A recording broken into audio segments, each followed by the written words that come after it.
I mean, Drake can't freestyle. Yeah. I feel like I'm a hip hop old head when it comes to like, when it comes to Yu-Gi-Oh. He says that now, but we talk rap in the car. He's all. What up, fishes? It's your boy Chillfish, and today we're kind of doing something a little different than we normally do here in Rising Duelist. We're doing an interview style with my boy Lightsworn Luke right up in here. Hey, used to go by NavySpheal or whatever company I started, but every single reason why I have good Lightsworn cards is because of Ben. So I can't take any credit. NavySpheal, for those of you Smash Bros fans, that's what he used to go by. Back into Hizzy. Back in the Hizzy. So Luke here's one of my closest old friends. He's the one who got me into Yu-Gi-Oh way back in the day, and then I, of course, took at it like a junkie to a spoon, and Luke has quit several times. Good for him.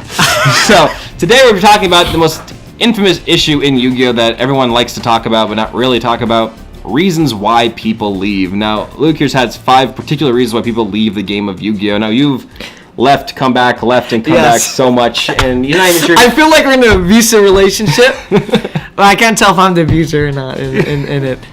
And we're not even sure if he's even coming back, but just these are concepts that we were thinking of here, is that why people leave Yu-Gi-Oh. So what's no order here, no ranking, but what's one reason why you think people leave Yu-Gi-Oh? Okay, so recently I bought like $40 worth of Hearthstone cards like 2 months ago, when Unguro came out. And I was like, man, like I'm so excited to play Unguro.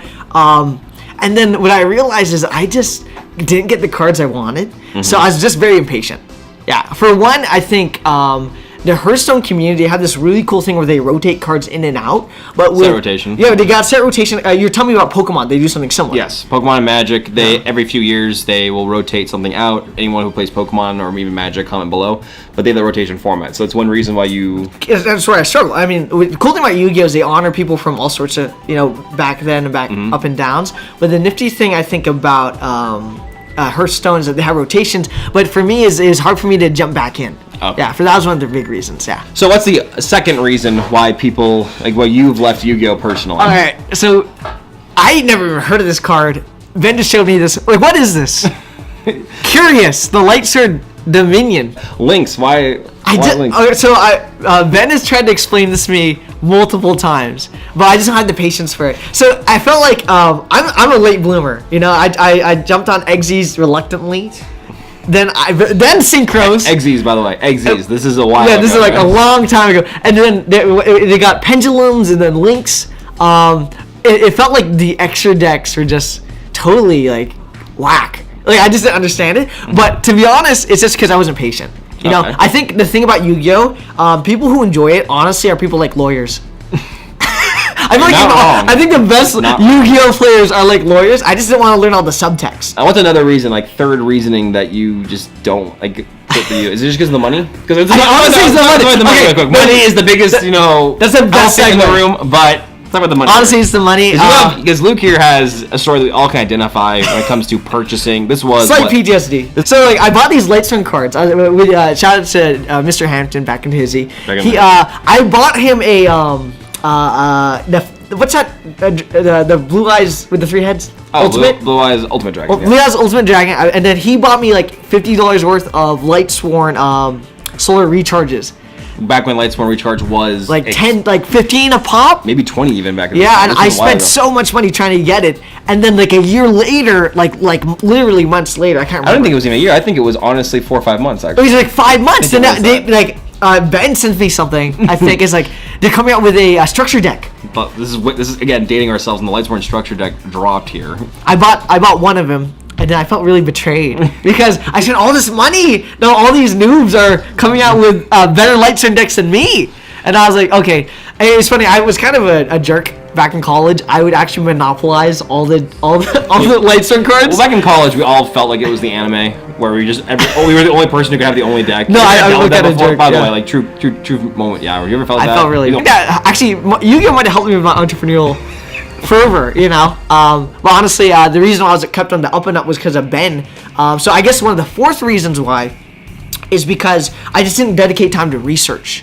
Okay. I think with a lot of Yu-Gi-Oh players... Yu-Gi-Oh is a game where I do think you constantly have to research the meta, and you have to go back the thing versus the set rotation stuff is that cards will come out of the woodwork out of nowhere and be relevant and be good. I mean, we always have this text like Destrudo or Amano Wado right now currently in the meta. Those are texts that show up out of new cards, but when you get a card out of nowhere, I mean, two things I think of it obviously is Monster Reborn and like Solemn Judgment, because I'll always talk about those two cards.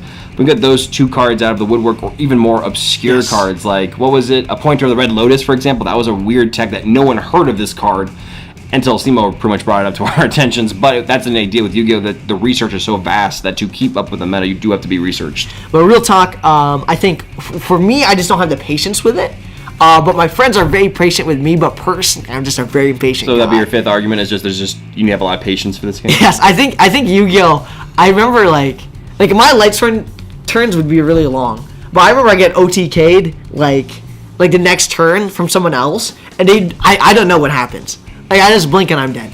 You know? So like it's fun, but if you could kind of like tussle with the person. But if it's just so one-sided, like you just getting destroyed, like it's hard for me to compete in that new market.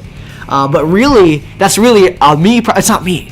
I mean, it's not you. It's me. But that's a good argument, though. I mean, I know how many times Jay and I, and even Kono Bandit, have talked about that the game is too fast. And for you, a player who isn't that dedicated, that's how it's easy for you to get out of it. If it's going too fast for you, it's like, I can't keep up with this. Yeah, I think this is like, because they have the Duel Links thing, you know, and I think you told me they're updating it.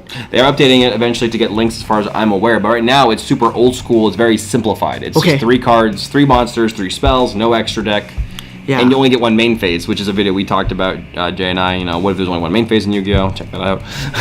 Yeah, because I like, for a lot of us noobs coming in, like, I actually worry about the longevity of Yu-Gi-Oh! Because how hard it is for, like, say, like a 5th grader want to jump in. Like, not that it's impossible, but I think there's a level of difficulty that people have to subscribe to when they're trying to jump into Yu-Gi-Oh! Especially when you add this crazy extra deck stuff.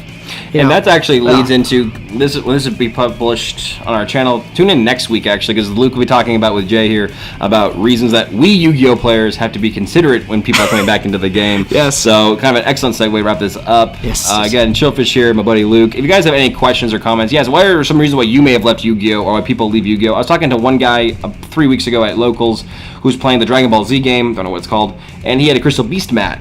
So we were talking about that. I asked him, hey, you know, when'd you get out? And he goes, I got out about a year ago. And I'm like, you can still get back in? And he's like, nah, it's just so too vast. That was one of his issues. It's such a vast collection of cards. There is no rotation or format, or even an inconsistent ban list now. But the cool thing about the vastness, though, I think it gives credence to how far Yu-Gi-Oh! Has come as a community. Absolutely. You know, like, people could, even if you're just having fun, like, I think the big thing is, it's at the end of the day, though it's competitive, like you guys talking about competitive, what got us started was the fun nature of it. People just need to have fun when they get started. Absolutely, absolutely. I think we forget that a lot, which is why people do leave. I think it's another secret of Yu-Gi-Oh! Is that when it gets too competitive, or when people around you get super competitive, if all of your friends go to become top players, they want to become top players, and you just want to say with your casual low tier deck, it does create a weird gap. Yeah, and I'm a noob, so that's coming out.